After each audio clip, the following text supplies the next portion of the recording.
கள்ளிப்பட்டி ரோட்டில் இருக்க இங்கே வாய்க்கால் போயிட்டு இருக்குது. எல்லாமே இங்கே ரோடு பச்சை பசல் ரோடு வயல் எல்லாமே சூப்பராக இருக்குது. பையன் வந்து இது பண்ணலாம், மீன் பிடிச்சிட்டு போகலாம் அப்படின்னு சொன்னான்ட்டு வந்தால் பிடிச்சா அது பெருசாக இல்லை. இப்படி பார்த்திங்கன்னா வயல் வாய்க்கால் போயிட்டுருக்கு.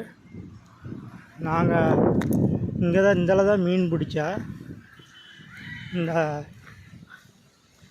பையன் நின்றுட்டுருக்குற அங்கே தான் மீன் பிடிச்ச. நாங்கள் மீன் பிடிச்சிட்டு பார்த்திங்கன்னா இந்தளவு ஃபுல்லாக வயல் தான் ஃபுல்லாகவே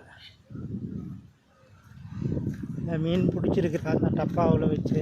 இங்கே பார்த்திங்கன்னா மீன் தெரியுதுங்களா, இத்தனை மீன் தான் பிடிச்சிருக்குறா. சரி நாளைக்கு இது வந்து பிடிக்கலாம் அப்படின்ட்டு.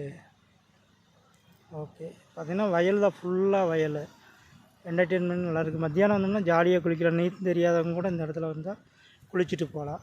நல்லா இருக்குது. நம்ம இதில் தான் இந்த கொப்பு மாதிரி போகுது, இதில் தான் நம்ம மீன் பிடிச்சோம். மெயின் வாய்க்கால் அந்தளவு இருக்குது.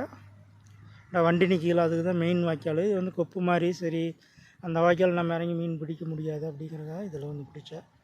ஓகேண்ணா, நீங்கள் வந்தீங்கன்னா அப்படியே அந்த கோபி டு கள்ளிப்பட்டி ரோடு வந்து பாருங்கள். எக்ஸலண்ட்டான வியூவாக இருக்குது. வியூ பாயிண்ட் எக்ஸலண்ட்டாக இருக்குது. அதில் பார்த்திங்கன்னா மேற்கு தொடர்ச்சி மலை உங்களுக்கு எல்லாமே உங்களுக்கு ஒரு பச்சை பசேல்னு இருக்குது. சூப்பராக இருக்குது.